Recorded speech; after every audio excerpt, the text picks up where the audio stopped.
Hello everybody, welcome to another daily dose of gaming news and all that good stuff. And as always, I also publish on Rumble, on the blogger site as an archive post thingy, and on Patreon for extra support. And any kind of updates and such usually I go about on Twitter X, especially on the live stream side of things. Okay. I was trying to remember which part of the VOD. Okay, VOD 18. This is the last episode from the DLC. I did manage to complete the DLC on this one. And yesterday's live stream, I eventually managed to wrap up the base game. And afterwards, I did the remembrance duplication stuff throughout the mausoleums, the wandering mausoleums there, and I tried to wrap up as much NPC quests that I had to wrap up there, especially Nifelia Lu, or who? Completely, I butcher all the names, and Kenneth Bran or something like that. The guy would. Oh my god, I completely forgot. The quest ends up in Stormvale basically.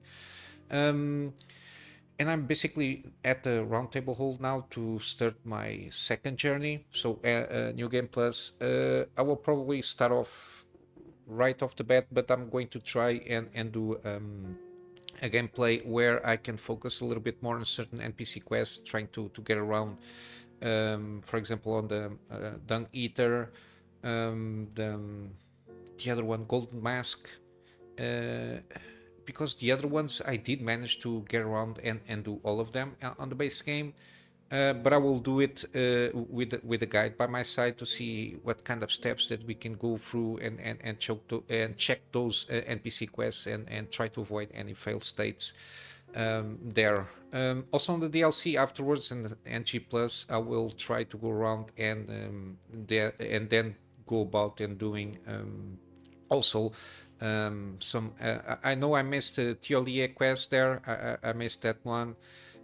Because he was not even to be summoned on the final boss. I think we managed to summon him, from what I understood.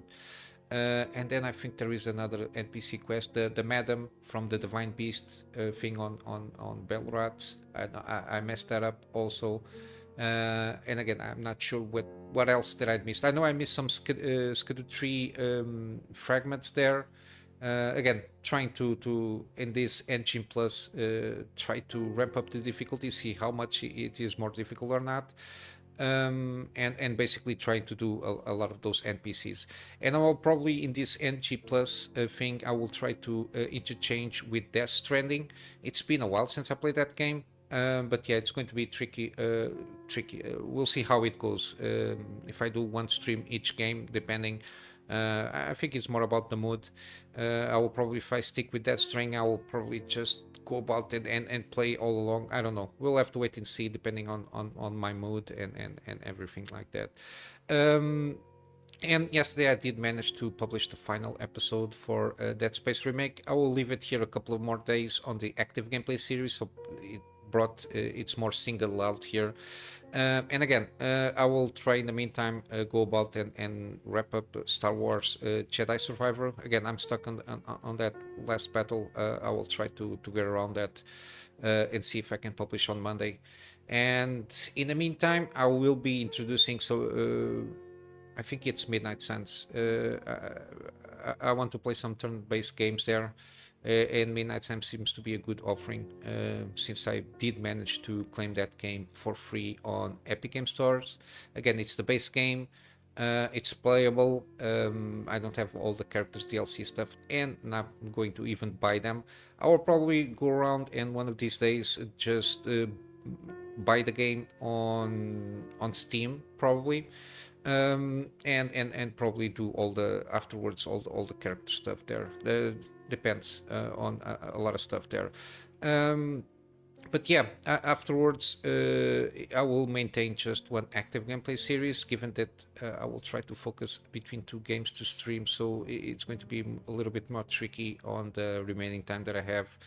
For again, this is a part-time stuff, my hobby kind of a thing, free spare time, so it's always tricky to fill up and try to commit too much on content to bring to the channel. But again, because I do all I try to do all days except for Sunday, the daily gaming news program, it takes a little bit of my time. And then eventually I will need to listen a little bit more lore theories regarding the DLC and how it fits on the base game lore. Because again, I missed a lot of stuff there. Probably on NG Plus, I will have more context on stuff from the DLC on the base game when it pops out, kind of any kind of connection. So it's going to be interesting. Also, probably in the near future, I will start to ask some questions or come up with some theories here and why I came up with that theory. And I always try to add something to the discussion. I'm not just I try not to retread the same things that kind of it is already a consensus here. But yeah, I try to add something that might add to the discussion, or some propositions that were probably not thought of, at least from what I've been seeing. So I cannot see all the content regarding Elden Ring that it is on YouTube. But yeah, yeah, I think this is it for the channel update here. Regarding news, not a lot of stuff, but some interesting things here. I didn't see this video, but I saw the thumbnail. This is from Hardware Unbox. They tested the Intel Arc GPU, so the 770, the 16 gigabyte variant, so the top tier GPU that Intel has at the moment, and they tested in 250 games. Again, these guys, when they commit to do this kind of analysis here, they are pretty thorough, and we got some interesting information, at least from this article here. Again, I didn't watch the video yet. It's one of those that I always like to watch and get a little bit of information to provide afterwards in my gaming program there. But yeah, kind of the like broad numbers here is basically from the 250 games tested, 93% of them were playable, which usually it's defined above 40 FPS. Again, on the PC, everything in 30 is, or usually at this moment, that again depends. If it has a fluid 30 frames or even 40, 50-ish, I think it's a playable experience, even though on my personal case, 60 frames. It's the minimum that I like to play at any kind of given game. I prefer to lower resolution and maintain the 60 frames per second, or have less graphic fidelity, let's say, or less settings ramped up to achieve a 60 frames per second experience. But that's my personal preference. But they consider here around 40 frames per second, or typically above 40 frames per second, as playable experience. 87% of them work without any major issues. 5% of them not playable, so they got some launch or performance issue, and 2% did not work at all, didn't even launch there. Interesting enough, given this percentage numbers here, it seems that at this moment in time, Alchemist, or at least Intel Arc GPUs, have when they have troubles, they tend to have troubles in more recent games than older games, which shows their work on trying to get a good, let's say, base support for older games, then trying to focus only on newer games. And then it has to do also by the fact that these GPUs that they launch, they are entry level performance. So usually entry level performance, you might consider that they are not powerful enough to run flawlessly all the new games. And I think they also wanted to, because this is kind of a new thing for them to a certain degree from Intel. It's not the first venture there, but it's been a couple of decades since they tried to debut some discrete GPU stuff there. And I think what they trying to aim for here is from the plethora of games that it is already existed, even trying to support the DirectX 9 API stuff there from games that only use the DirectX 9. I think they're trying to make like a good base support on fine tune and have at least the majority of games that are older, let's say, to work properly, than to just focus on the new stuff that is coming out. Because to a certain degree you need to have a good foundation so you can start going forward to bleeding edge kind of tinkering on the new games. So you have to have a good base, at least, of understanding of how to fine tune, how to work within the especially on the from the software side of things, the driver stuff. That's my main takeaway of this. They at least they are trying to get a good established base of games they can tweak around and have a good support there, given also by the fact that they have a very entry level, let's say, GPU, even the 770 GPU. It's the most powerful, but it's scratches the mid-range kind of performance in terms of GPUs from what you have on the market there. But yeah, it's good to see that they've been improving since the launch of Alchemist. They've been improving a lot their support, and I will assume, given that they already have this work already assembled and gathered to be implemented on the Battle Mage GPU when it comes out there, and improve upon that baseline they already have there. Interesting enough, in terms of the flawless games setting, which is the ones worked without any major issues. Again, max settings are similar. 86 games work very well with max settings are similar. Just there is a couple of ones that you have to recur to low settings plus upscaling. Again, I usually consider anything upscaling. I don't like use max settings and then upscaling, but again, preference is personal preference is always in these kind of things. But yeah, no graphical options or very low settings on purpose. Again, a couple of them here and there, around 20-ish from the 200 games. I think it's okay. These probably are more recent games here that they are more heavy on the hardware there. But yeah, other than that, ultra settings and very high settings, and even medium settings. Again, it's the bulk where basically all the games fit together. And then again, we got some cases here and there where you need to tinker a little bit more on the settings on the game itself. But yeah, it's good to see that again. There is also, I think, from Hardware Unboxed, they have their games that they usually the same group of games that they tested out to make some comparisons. And I think it was Hardware Unboxed. They tested out the Intel GPU stuff from the launch until I think recently, around 3 months ago or something like that. I'm not sure. On their channel, they did a comparison how much they improved on the driver side, and there is a lot of interesting improvements there where they made since they launched the Intel Arc there. So it's very interesting thing for us to follow up and have a better idea what Intel is trying to do there on their Arc GPU stuff there. On the AMD side, similarly, already the Ryzen 9000 CPUs are arriving at retailers ahead of official launch and pricing announcement. Again, we don't got a lot of leaks from Reddit. PC Master Race just got this thing here. Again, I think that everybody is blurring out the I'm not sure, the users, I'm not sure, but I assume they blur out a lot of stuff here, maybe so they don't have an idea which store, so they cannot backtrack to the user. Maybe it's a worker there on the warehouses, and everybody's pretty excited this. But yeah, supposedly it's the 31st of this month. So it's official launch of these CPUs. We don't have yet official pricing, so the MSRP there's. And again, I assume 2 to 3 days, and unless AMD is very confident, like 1 week before the supposedly official launch of the CPU, we'll start seeing the reviews and a lot of comparisons with the with the Ryzen 7000 series.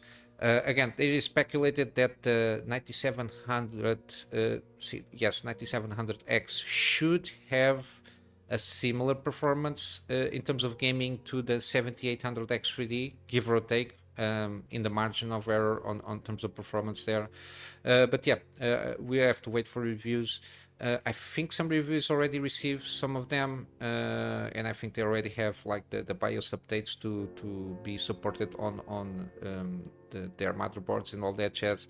Again, these tests usually take a few weeks at least for them to test out CPUs and test a lot of scenarios and games and all that jazz. Always take a lot of time, so it's not a surprise that a lot of reviews already have. And again, under NDAs they cannot confirm or deny, they are doing the testing, I suppose. But yeah, it's going to be interesting to see how this AM5 platform is evolving, so because the 7000 series is the first generation of CPUs used on this new platform, and how the evolution goes. But from all the rumors and leaks, it seems a pretty decent improvement. I think they are focusing on this second generation, let's say, so Zen 5. I think it's the IPC clock stuff there that it's being focused more on, and then we will have that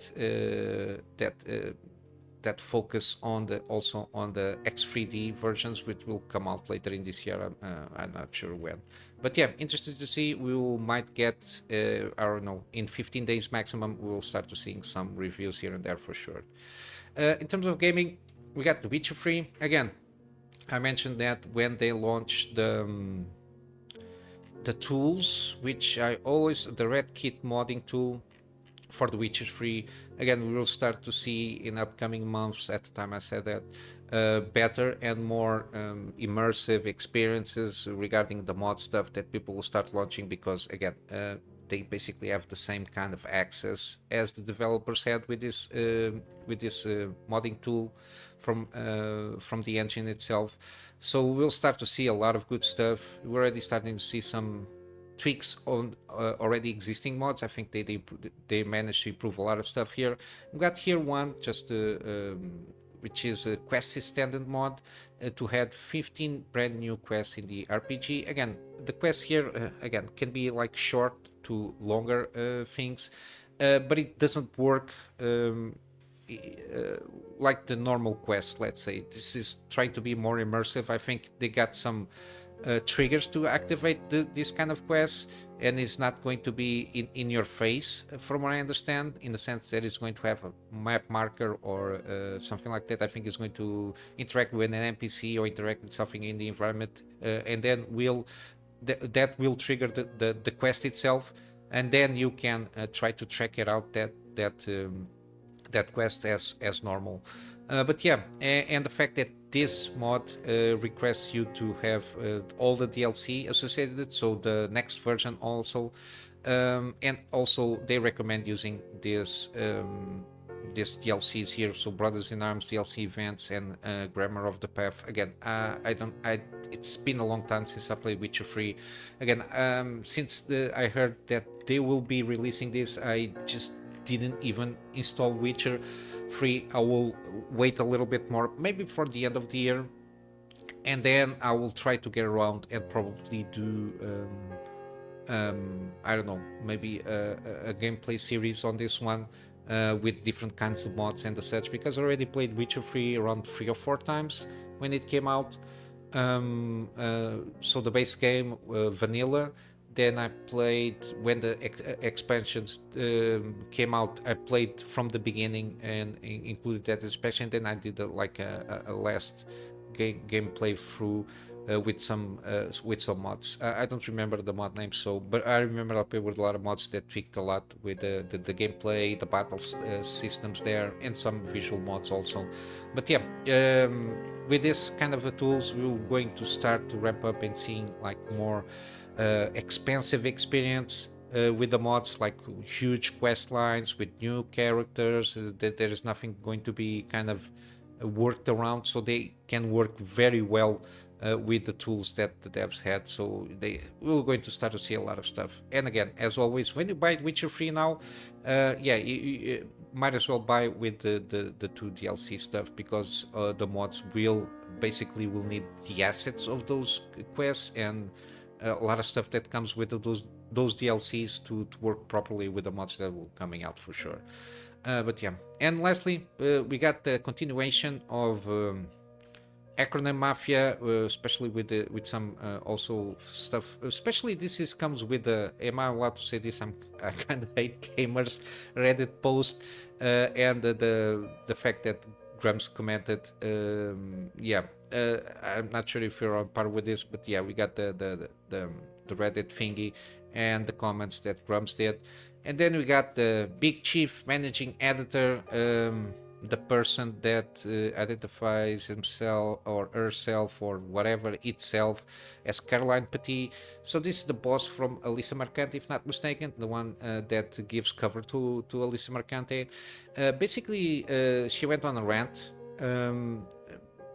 Basically, the gist is that Grumps is one of the culprits of maintaining and reinforcing the okay, let's see if I can read this properly: heteronormative, cis-normative, white supremacist, patriarchal status quo.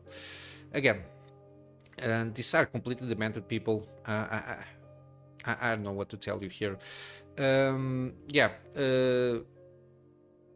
Okay. Imagine a man who claims to be a woman. Okay. Now we get all of that. Interestingly enough, with all the equality and all that and all this stuff, interesting enough, it's always to a certain degree white males, or not to offend anybody, biological white males that stand in position of power, and for them to maintain the power, you just identify yourself as something else, and you will be okay, and you maintain a position of power here. So yeah, when you can cheat the system by identifying yourself just because something different that is against the message, which is white patriarchal status quo, cis-normative, heteronorm. Again, they don't even know what that means when they talk about this. It's just words that they blurb out. But yeah, this rant came in the wake of responding to an anonymous game developer admitting he hates gamers. The developer who claims to work on a racing game shared a post on game dev. Okay, this is a rundown of what he wrote there. And basically Grumps, yeah, you hate gamers because you are obviously political and insist in that everyone accept and love your overt political messaging in games. You want compliance and gamers aren't giving it to you. Because to a certain degree, it's not even about accepting, it's imposing a way of thinking, way of living that is that the majority, it's superimposing the minority, I don't know, ideals, way of living, whatever it is, on the majority. And the majority already has their alignment in certain things, and I'm talking this as a society. There are certain things that it's common sense and from principles on how to live your life on, and the majority that doesn't even never cared about this kind of shit, which is especially on gaming. I think the game industry was one of the most open things, because it's a very technical job, especially in game development. There will always, at least that's my sense, there will always have, it was a merit-based kind of a industry, which is if you are a good game developer, if you have good ideas, if you are proficient in what it needs to be done on the gaming industry, you will get the job done. And to a certain sense, every company that follows the meritocracy kind of a thing, which is the right person for the job, period. No asterisks there. The best person for the job is it's the person that needs to be filled for that position. That's it. Whatever kind of asterisks you want to put it, I remove them. It's the best person for the job. Again, we can discuss this, that there might be some systems, which it's not even the systems themselves. Now you can see the systems trying to work around and trying to overcompensate a perception that it was against biases. Again, the system has many biases as the persons that are implementing the system. Which in this case, I always agreed that the more open opportunities and equal opportunities for people should be implemented as much as we can, but the fact that people tend to forget that equal opportunities is not the same thing that equal outcomes or equality or equity. Sorry, equality is different than equity. Equity is for you to trying to force a result, whatever means possible to reach a certain result. It's not the same thing of you open up the opportunity, which is equality of opportunity for you, let's say, for a position or a job. It's not the same thing. You just trying to go about it and making the person deserve for the job position, whatever it is, in what independent of kind of industry it is. You're just trying to make it a checklist, which is the wrong way of going about it. And especially the checklist that they use is depending if the color of your skin, the way you identify yourself sexually, which again, I don't know why you need to identify in a specific way sexually or gender, whatever it is. If you need to identify yourself as a cat, a mouse, or a dog, to be on a position, on a job that it needs a more technical level. I don't think a person that identifies itself as a cat has more competency than the person that identifies itself as a person. Because supposedly, if you identify as a cat, the only thing that you know what to do is sleep all day, eat, drink, and shit, and piss all over the place. Usually, that's what cats do. The same thing with any kind of animal. They yeah, again, I'm just ranting about it, but yeah, basically, gaming industry is one of the industries that is always been more open to new ideas and be more inclusive, lack of a better term here for me, to accept different kinds of people from all walks of life. And yeah, this been it's been disrupted basically for from money. um, we got the again, people tend to forget that the BlackRock founder, I forget his name, Chris Diamond or something like, I don't know, one of these guys that nobody knows very well his face or his name.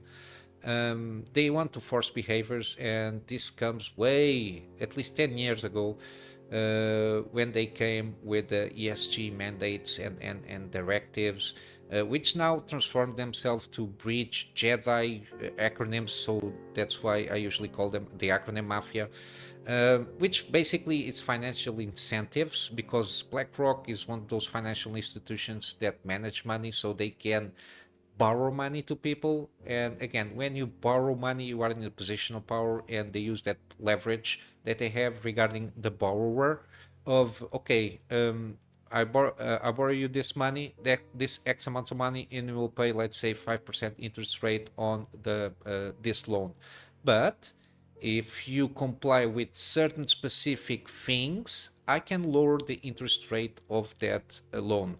Let's say I can reduce it to 4.5% instead of getting 5.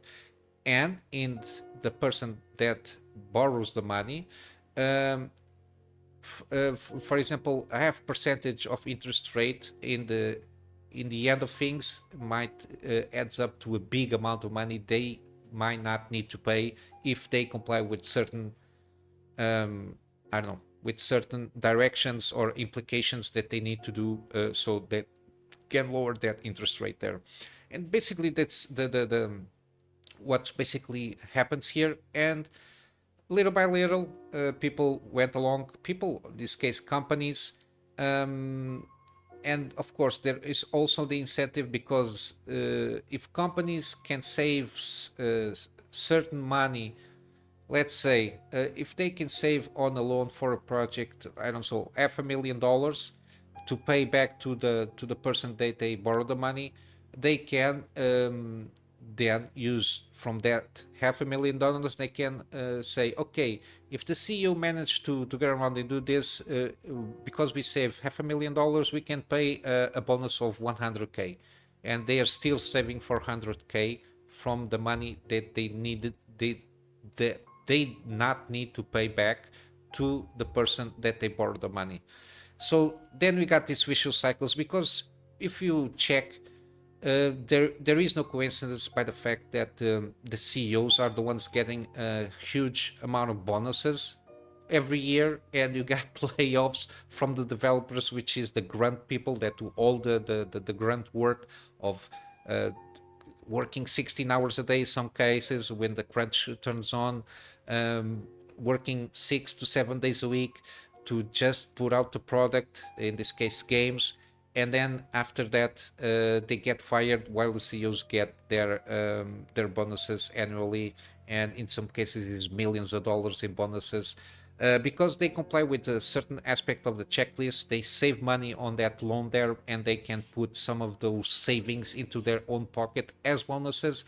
And this is, for all intents and purposes, legal, because if it wasn't, we already had some revolution out there. But and yeah, people tend to forget to look up a little bit and see where the starting point of this happened. And this kind of behavior usually tends to attract mental people, or not very well mental people, or stable people like Carolyn, Petit, Lisa Mercante, because they see that there is a narrative of the victimhood here in certain aspects, and they just cling on to that narrative. I don't know, like hell, like their life depended on it, and then they just try again. This trickle down consequences here will always deliver a bad product for the gamers, which I don't know what they have against gamers. They completely forget, again, gamers are the customers, because it's the gamers that buy games. And if nobody's buying the game, there is no money to enter in the company, and your little companies will have to shut down, and they don't even have then enough money for the severance packages and all that jazz. And they keep, I don't know, it's they just biting the hand that feeds them. It's that little thing. If you bite the hands that feed you, you will stop getting food from the hand that feeds you, and then you're on Twitter just complaining about life because you're a victim, because the gamers didn't do what you think they are supposed to do. But yeah, and again, this person just then they just double down. They just double, triple, quadruple down, saying that America is a racist, misogynist, transphobic society that treats straight white male as default setting on humanity. Again, the people tend to forget that the default setting on humanity is two genders and straight relationships, so heterosexual relationships. It's the default setting on humanity, on not only on humanity but in nature. Um, and like everything in nature, there are some, let's say, from time to time, some inconsistencies, or there is the, how do you call it, the exceptions. And to a certain degree, the exceptions prove the rule, which is if there is no exceptions, you cannot have like a default setting to a certain degree, because one need each other, and so there always going to be a certain deviation of what is the default setting per se. But what they want to do is to artificially increase the exception, let's say. But yeah, it's not going to work, because it's unnatural what they're trying to do here. It's not goes against, it goes against what even our biological senses and our common senses as a human beings is. But yeah, and again, and then he wraps up here. This person wraps up here with a very interesting phrase. Another tactic for maintaining the dominance of the systems we live in is trying to render those systems invisible, and no one way they do.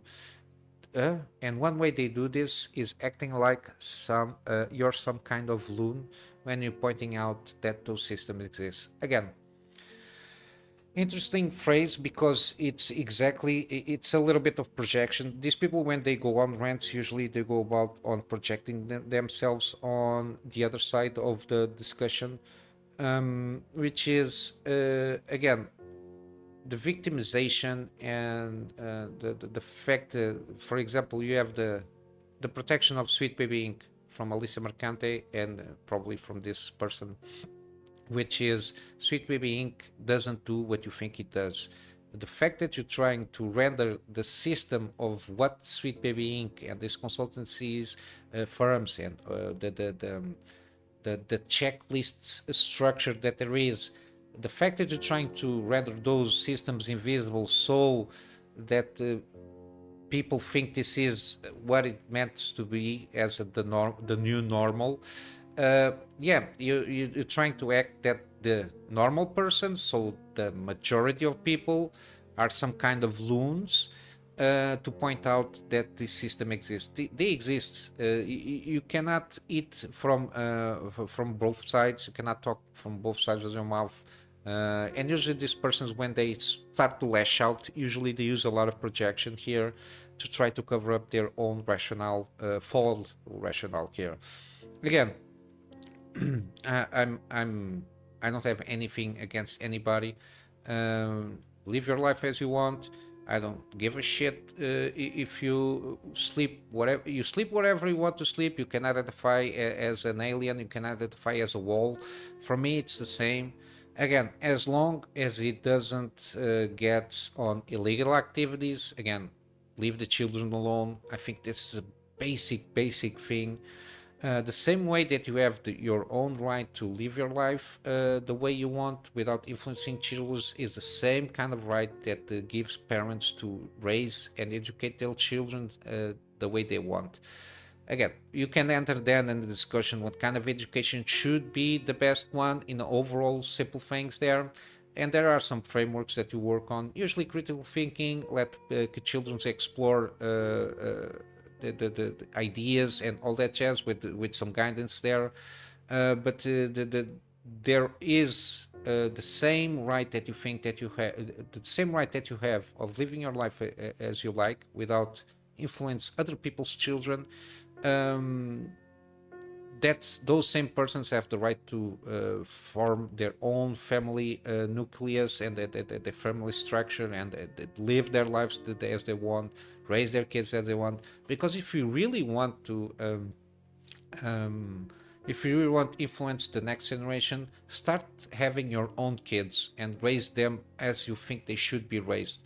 Then we can start talking about trying to see what the consequences are of raising children the way you think they should be raised. And that enters into another level of discussion. But yeah, basically that's it. You got some loony beans, especially from Kotaku. I think they are just, this is the last, like the last hurrah, let's say, while they have a platform, because Kotaku Story already shut down and should be at in the end of the year. Probably they did Kotaku and all of these kind of sites, because again, they don't drive traffic. They don't have anything interesting to say for the customers base that they are supposed to take care of, which is gaming reviews, gaming guides. Again, you can have your articles of opinion here and there, like what supposedly should be a newspaper. But yeah, your sites should try to strive to report on the gaming industry, which is why you are a gaming site. You should focus on games, on the technical side of games, doing some game guides, and have good base of that understanding of the work that you should be done. And again, hire people that know what they're doing there. Again, hiring Alyssa Mercante, which is an activist that just blabbers shit out of their mouth without knowing what she's doing, trying to entice and provoke animus against your supposed client base, which is gamers that should visit your site. You're just disengaging from the market that you're trying to pan out to. But yeah, I'll wrap up this thing here, this rant, and I'm going from gaming deals. We got still Liza P, 40% off. We got the Near games, which is Near Replicant. This is the remastered version, 60% off. And then we got Near Automata, also 60% off. This is the special edition, like the super duper edition. And then on GOG we still have Wolfenstein. This is the 2-pack, so Old Blood and the New Order. And then we got Wolfenstein 2, the New Colossus. Both of them, I think. No, the 2-pack is 75% off, and the New Colossus Wolfenstein 2 is 85% off. Yeah, not much in terms of gaming deals we got on the aftermath of the summer of the Steam summer sale, so not much happening there. But yeah, I'm going to wrap up my episode here. As usual, with a plug on my Patreon. Yeah, the Patreon here is more for me at this moment in time to get a better storage solution, so I can have backups of stuff that I do for my clients, and of course extra space for the things that I do for the channel. And with all that said, I hope you have a wonderful day, and I will see you in the next one. So until then, Kunamy Master out.